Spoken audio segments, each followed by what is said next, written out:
നമ്മുടെ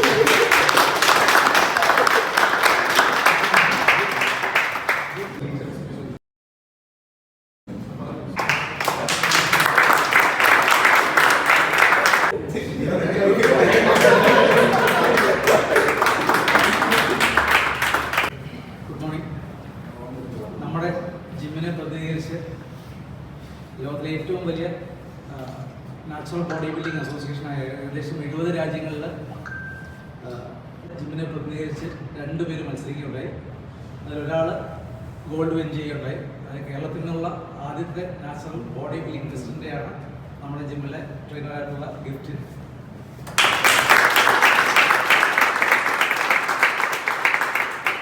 യാതൊരുവിധ band substance use ചെയ്ത് ഇവിടെ മത്സരിക്കാൻ പറ്റുന്നത്. അപ്പോൾ നാച്ചുറലി മാത്രമേ കോമ്പീറ്റ് ചെയ്യാൻ പറ്റുള്ളൂ. അപ്പോൾ അങ്ങനെയുള്ള ഒരു മത്സരത്തിൽ പങ്കെടുത്ത് വിജയിക്കുക എന്നുള്ളത് ഒരു ചെറിയ കാര്യമല്ല, വളരെ വലിയ കാര്യമാണ്. അങ്ങനെ വിജയിച്ച ഫസ്റ്റ് മലയാളിയാണ് ഗിഫ്റ്റ്. അപ്പോൾ ഗിഫ്റ്റിൻ്റെ ജേർണിയെ പറ്റി ഗിഫ്റ്റിൻ്റെ വൈഫ് ആഷ്ലി എനിക്ക് ചെറിയൊരു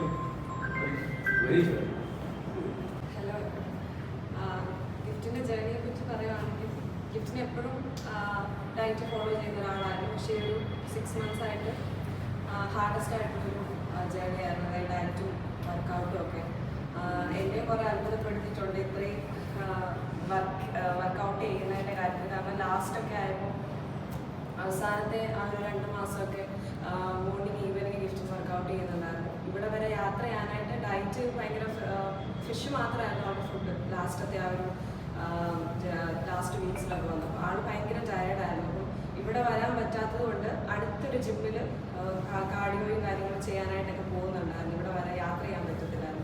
അപ്പോൾ അവിടെ നിന്ന് തളർന്നാണ് വീട്ടിലോട്ട് വന്ന് അന്നേരം ബെഡിലോട്ട് കിടക്കുക ചെയ്യുന്നത്. എന്നെ കൂടെ കൊണ്ടുപോകും വണ്ടിയിൽ തിരിച്ചു ഓടിച്ചോട്ട് വരാനായിട്ട്. അപ്പോൾ ഞാനും പലപ്പോഴും അത്ഭുതപ്പെട്ടിട്ടുണ്ട്. ഇത്രയും ഹാർഡ് വർക്ക് ചെയ്യുന്നതിൻ്റെ ഒരു റിസൾട്ട് കിട്ടണമെന്ന് ഞാൻ ഉള്ളിൽ പ്രാർത്ഥിച്ചിട്ടുണ്ട്. അപ്പോൾ ആദ്യം തന്നെ ദൈവത്തോട് നന്ദി പറയുകയാണ് അതിന് വേണ്ടിയിട്ട്.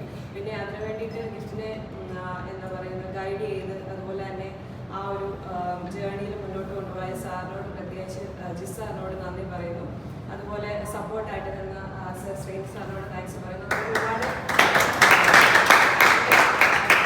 ട്രെയിനേഴ്സിനോട് അതുപോലെ ജിറ്റോ, നിതിൻ, അമലീനു, ജിയോ എല്ലാവരോടും നന്ദി പറയുന്നു. ഇവരെല്ലാം നല്ല സപ്പോർട്ടായിരുന്നു. എസ്പെഷ്യലി ജിറ്റോ ടാനിങ്ങിലും കാര്യത്തിലും ഒക്കെ ജിറ്റോ ആയിരുന്നു കൂടെ ഉണ്ടായിരുന്നത്. പിന്നെ ആ ഒരു യാത്രയെ പറ്റി പറയുകയാണെങ്കിൽ ഗിഫ്റ്റിനെ ഞാൻ പരിചയപ്പെട്ട സമയം തൊട്ട് ഗിഫ്റ്റിന് പറയാറുണ്ട് ഗിഫ്റ്റിന് മിസ്റ്റർ ഒളിമ്പിയ ആണെന്ന് ഗിഫ്റ്റ് എന്നോട് പറയാറുണ്ട്. അപ്പം കഴിഞ്ഞ ദിവസം അമ്മ വിളിച്ചപ്പോഴത്തേക്കിനും പറഞ്ഞു ഗിഫ്റ്റിന് ഒരു 10-11 വർഷമായിട്ട് വർക്കൗട്ട് ചെയ്യുന്ന ആളാണ്. ആളുടെ ലൈഫ് എന്ന് പറയുന്നത് ജിമ്മും വർക്കൗട്ടും ഒക്കെ തന്നെയാണ്. അപ്പം അമ്മ എന്നോട് പറഞ്ഞു ജസ്റ്റ് ജിമ്മിലൊക്കെ പോയി സ്റ്റാർട്ട് ചെയ്യാൻ തുടങ്ങിയ സമയത്ത് ഗിഫ്റ്റ് എനിക്ക് മിസ്റ്റർ ഇന്ത്യ ആവണമെന്ന് പറയുമായിരുന്നു എന്ന്. അപ്പം ആ ഒരു ലെവൽ വരെ എത്തി. ഇനിയും മുന്നോട്ട് പോകാനായിട്ടുള്ള എൻ്റെ എല്ലാ ആശംസകളും ഞാൻ നേരുന്നു. ഇനി എൻ്റെ ഭാഗത്തു നിന്ന് നല്ല സപ്പോർട്ട് ഉണ്ടാവും. എല്ലാ ആശംസകളും ഞാൻ നേരുന്നു. താങ്ക്സ്.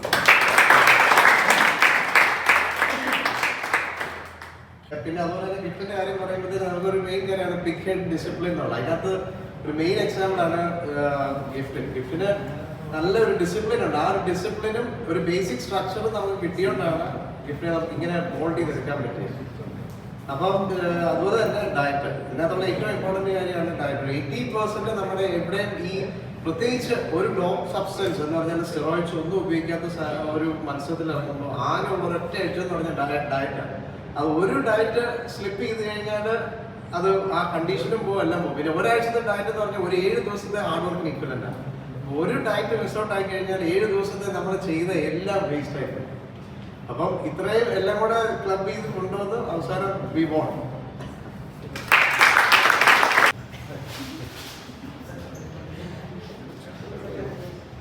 കട്ടിങ് എല്ലാം കഴിഞ്ഞപ്പോൾ ആപ്സ് എല്ലാം പോയെന്ന് പറഞ്ഞിട്ടുണ്ട്. അതും പ്രശ്നമൊന്നുമില്ല. പക്ഷേ ആപ്സ് പോയി